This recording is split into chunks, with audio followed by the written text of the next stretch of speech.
Надеюсь, он меня хотя бы здесь не найдет. Прошло всего 2 месяца самоизоляции, а мой брат уже у меня в печенках сидит. Поэтому я не оставляю надежды. Давай, идем. Вот ты где. Его чем-то занять. Ну, потому что... А что с ним еще сделаешь? Поэтому сегодня мы будем делать химию на собственной кухне. Первым шагом мы все-таки расстелим скатерть, потому что, ну, получить от мамы так себе удовольствие. Так, нам понадобится банка, стакан с водой. Обязательно теплой водой. Да. Сухие дрожжи, перекись водорода, средство для мытья посуды и просто стакан. Итак, в отдельный стакан нам нужно добавить 1 чайную ложку дрожжей и 2 столовые ложки теплой воды. И все это мешать минуту. Я не уверена, что это должно получаться вот так.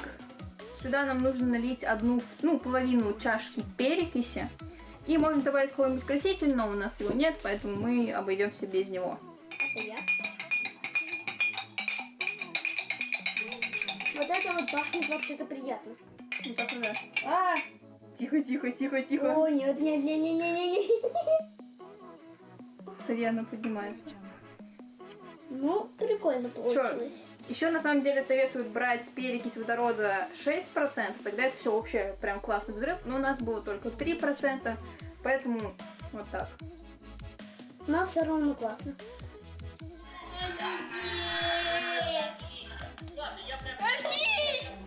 Я снимаю. Слава богу, мы постелили скатерть.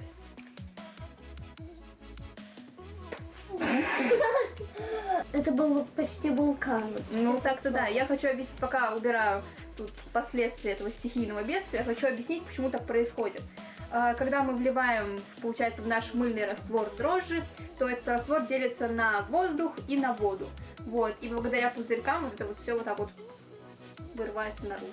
Вот. То есть это элементарный прием увеличения объема тела.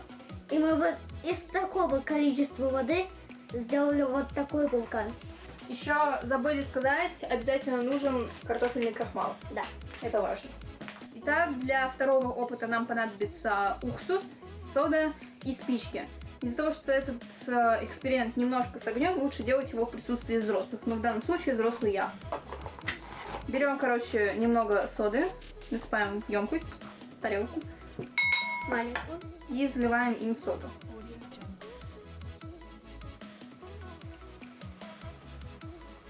При соединении соды и уксуса выделяется углекислый газ, который должен потушить спичку.